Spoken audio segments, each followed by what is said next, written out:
Good morning students. बेटा आज का हमारा जो टॉपिक है that is conservation of plants and animals, your chapter 7 of class 8 class का 7 चैप्टर है। उसकी टर्मिनोलॉजीज के बारे में आज हम लोगों ने थोड़ा सा डिस्कस करना है। ठीक है बेटा, conservation of plants and animals की बात करें तो आपकी सराउंडिंग में आप देखते हो बहुत से प्लांट्स और एनिमल्स की डिफरेंट वैरायटीज़ हैं। ठीक है, बायोडाइवर्सिटी मतलब क्या है? बायो मतलब लिविंग, डाइवर्सिटी मतलब भिन्नता कि जो लिविंग ऑर्गेनिज्म है उनकी डिफरेंट लिविंग ऑर्गेनिज्म आपके सराउंडिंग में प्रेजेंट है। उनकी जो कैटेगरीज हैं, उनकी जो वैरायटीज़ हैं, उनको हम लोग कहते हैं बायोडाइवर्सिटी। बायोडाइवर्सिटी मतलब जो हमारे डिफरेंट लिविंग ऑर्गेनिजम्स हैं उनकी जो हमारी क्या है, डिफरेंट ऑर्गेनिज्म की जो भिन्नता है उसको हम लोग कहते हैं बायोडाइवर्सिटी। बायो लिविंग से वर्ड आया हुआ है। बेटा इसमें आप लोग क्या देखते हो कि हमारे पास जो इतने सारे प्लांट्स एंड एनिमल्स की वैरायटीज़ हैं, ये प्लांट्स एंड एनिमल्स हमारे लिए, हमारी नेचर के लिए बहुत यूजफुल है। पर क्या हम अपनी नेचर की को प्रिजर्व करने के लिए इन एनिमल्स को प्रिजर्व कर रहे हैं? नहीं, हम डे बाय डे हमारे जो एनिमल्स हैं उनको डिस्ट्रॉय कर रहे हैं। ठीक है बेटा, हमारे पास जो है सबसे पहले हम लोग बात करते हैं इसका, आपका जो चैप्टर 7 है उसका टॉपिक है डिफॉरेस्टेशन एंड इट्स कॉजेस। कि हम जो है deforestation, first of all what do you mean by deforestation? ठीक है, जब हम लोग कहते हैं क्या है, अपनी ज़रूरतों को पूरा करने के लिए, अपनी नीड्स को कंप्लीट करने के लिए हम प्लांट्स की कटिंग करते हैं तो उसको हम लोग कहते हैं डिफॉरेस्टेशन। ठीक है, एक्सेसिव कटिंग करते हैं। ठीक है, हम लोग जो है लार्ज स्केल पे जब फॉरेस्ट को क्लीन करते हैं तो उसको हम लोग कहते हैं डिफॉरेस्टेशन। क्या है हमारे पास फर्स्ट टर्म जो है वी हैव डिफॉरेस्टेशन। डिफॉरेस्टेशन क्या होती है बेटा? First of all lesson what do you mean by deforestation. Deforestation का मतलब है कि हम अपनी ज़रूरतों को पूरा करने के लिए, हम अपनी नीड्स को फुलफिल करने के लिए जब प्लांट्स की एक्सेसिव कटिंग करते हैं that is known as deforestation. Clearing of forest, ठीक है, large scale clearing of forest, clearing of forest. ठीक है, लार्ज स्केल जो क्लियरिंग होती है फॉरेस्ट की उसको हम लोग कहते हैं डिफॉरेस्टेशन। ये डिफॉरेस्टेशन क्यों हो रही है? ताकि हमारे पास जो फॉरेस्ट लैंड है या फिर फॉरेस्ट की जो प्रोडक्ट है उसको अपनी ज़रूरतों को पूरा करने के लिए हम फॉरेस्ट को क्लियर करते हैं। ठीक है, हमारे जो ट्रीज़ होते हैं फॉरेस्ट के अंदर उसको हम लोग क्या है कि या तो हमें उनसे लैंड चाहिए। ठीक है, हमारी जो जिस लैंड के ऊपर हमारे फॉरेस्ट ग्रो हुए हैं वो हमें लैंड चाहिए, उसके लिए हम फॉरेस्ट को क्या करते हैं, क्लियर करते हैं। या फिर क्या है, हमारा हमें घर बनाने के लिए लकड़ी चाहिए, वुड चाहिए। हमारी जो फैक्ट्रीज है उनको लकड़ी चाहिए, फर्नीचर के लिए हमें लकड़ी चाहिए। ठीक है, हमें या तो हमें क्या है कि हमारा दूसरा जो हम इम्पॉर्टेंट बात करें कि हमारी जो ये लैंड है फॉरेस्ट लैंड, आज हम लोगों ने बहुत सारा एरिया फॉरेस्ट का क्लियर कर दिया। किस लिए क्लियर कर दिया? चाहे तो हमें एग्रीकल्चर के लिए क्लियर कर दिया, चाहे घर बनाने के लिए, चाहे फैक्ट्रीज के लिए। तो मेजर कॉज क्या है कि हमारी जो फॉरेस्ट कवर है उसको ख़त्म करके हम उसकी लैंड को यूटिलाइज कर रहे हैं कंस्ट्रक्शन वर्क के लिए, चाहे वो हमारा जो है हाउसेज में हो, चाहे फैक्ट्रीज में हो, चाहे वो एग्रीकल्चर वर्क में हो। बेटा यू कैन से हम लोग ये नहीं कह सकते कि अगर एग्रीकल्चर कर रहे हैं उस लैंड पे तो that is equal to that of forestation. ठीक है, फॉरेस्टेशन जो होती है that is different from agriculture. Agriculture हमारा फॉरेस्ट नहीं हो सकता। ठीक है, हमारे पास कुछ एक नेचुरल कॉजेज भी हैं डिफॉरेस्टेशन के। कौन कौन से नेचुरल कॉजेज हैं हमारे पास डिफॉरेस्टेशन के? ठीक है बेटा सुनो, नेचुरल कॉजेज क्या है फॉरेस्टेशन के, सॉरी डिफॉरेस्टेशन के। फर्स्ट हमारा जो नेचुरल कॉज है डिफॉरेस्टेशन का दैट इज फायर। कई बार आप लोगों ने देखा होगा कि जंगलों में बहुत ज़्यादा बड़े स्केल पे आग लग जाती है, उसको हम लोग कहते हैं कि हमारी जो फॉरेस्ट फायर होती है।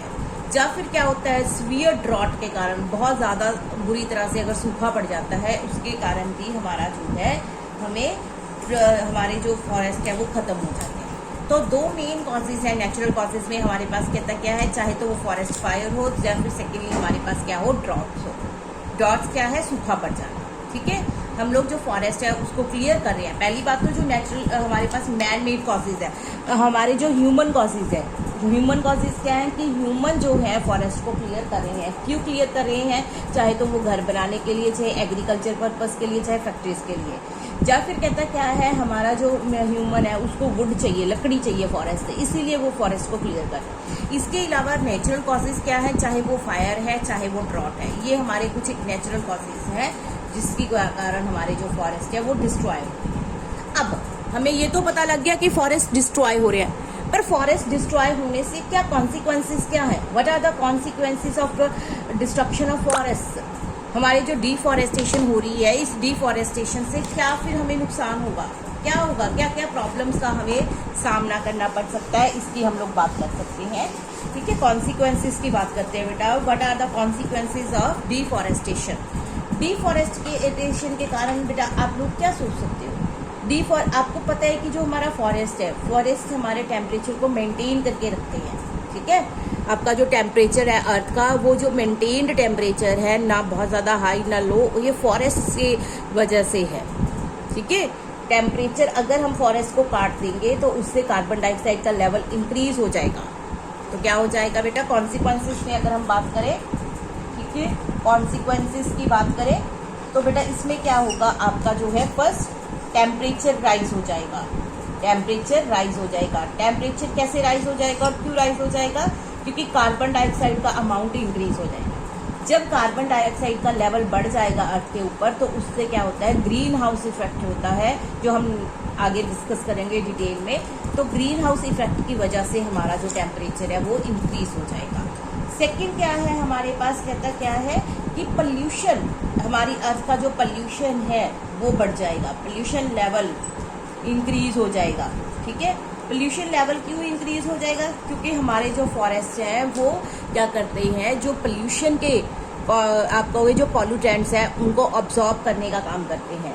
हमारी जो फॉरेस्ट है वो हमारी एयर को प्योरीफाई करने का काम करते हैं। आपको जो है फ्रेश एयर ऑक्सीजन की फॉर्म में प्रोवाइड करते हैं और कार्बन डाइऑक्साइड ऑब्जॉर्ब करते हैं। आपको पता है कि प्लांट्स में जब फोटोसिंथेसिस होती है तो फोटोसिंथेसिस के टाइम कार्बन डाइऑक्साइड ऑब्जॉर्ब होती है। जब कार्बन डाइऑक्साइड ऑब्जॉर्ब होती है तो इसकी वजह से बेटा क्या होता है कि हमारा जो अर्थ का पोल्यूशन है वो कंट्रोल हो रहा है।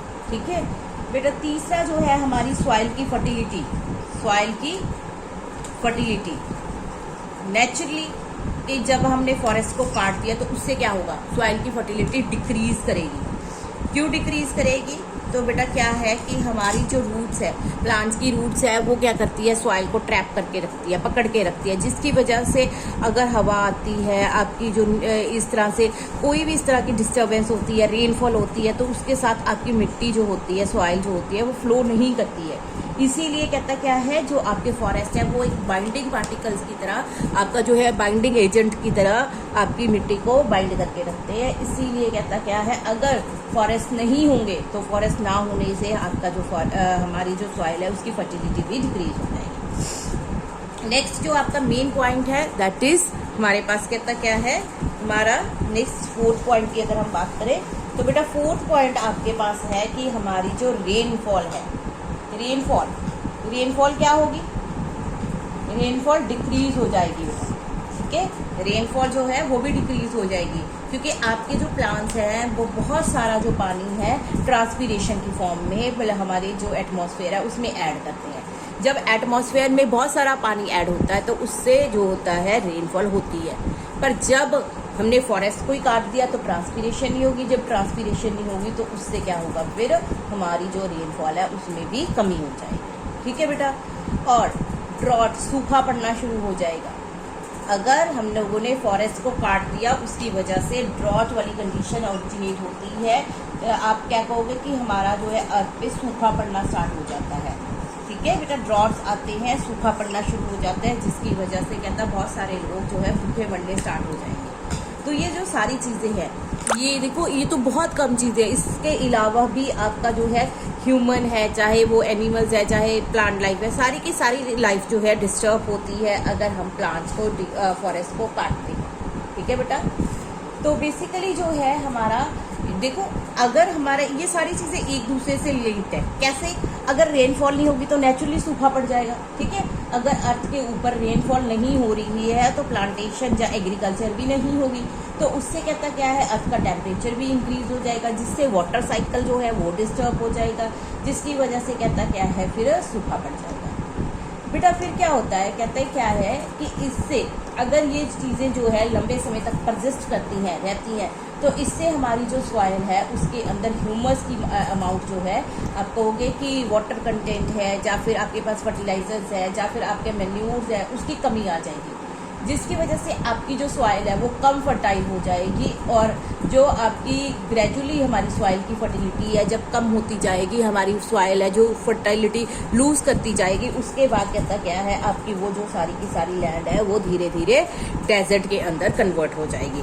इस तरह से ये जो होता है कि आपकी जो सॉइल है उसकी जब फर्टिलिटी लूज हो जाती है तो वो डेजर्ट में कन्वर्ट हो जाती है, तो इसको हम लोग कहते हैं डेजर्टिफिकेशन। बेटा क्या कहते हैं इसको, टर्म नोट करनी है आप लोगों ने, डेजर्टिफिकेशन। डेजर्टिफिकेशन है, ठीक है। डेजर्टिफिकेशन क्या है कि जब हमारी जो सॉइल है उसकी फर्टिलिटी लूज हो जाएगी, लूज होने के बाद कहता क्या है, वो आपकी जो सॉइल है वो धीरे धीरे डेजर्ट के अंदर कन्वर्ट हो जाती है, जिसको हम लोग कहते हैं डेजर्टिफिकेशन। बेटा आपका जो है हमारे पास कहता क्या है कि जब आपके फॉरेस्ट खत्म हो जाएंगे तो नेचुरली वो वाटर होल्ड नहीं करेंगे, जिसकी वजह से कहता है हमारे क्या है, ग्राउंड वाटर की भी कमी हो जाएगी, ठीक है। तो हमारे पास कहता क्या है कि इसके बाद कहता क्या है, हमारा जो फॉरेस्ट के कारण जो है, डिफॉरेस्टेशन के कारण वाटर की होल्डिंग कैपेसिटी डिक्रीज हो जाएगी, जिसके कारण कहता है हमारा जो पानी है सॉइल से सरफेस के अंदर मूव होना, आपका जो ग्राउंड वाटर के अंदर, अब जब नीचे तरफ पानी अब्जॉर्ब ही नहीं हो रहा तो वो नीचे की तरफ भी नहीं जाएगा, सॉइल की तरफ नहीं जाएगा, जिसकी वजह से वो हमारा जो है ग्राउंड वाटर है उसकी भी कमी हो जाएगी, ठीक है बेटा। जिसकी वजह से कहता है अगर ग्राउंड हमारी जो मिट्टी है वो पानी सोख नहीं रही है तो उसके कारण कहता क्या है, फ्लड्स आ जाते हैं, ठीक है।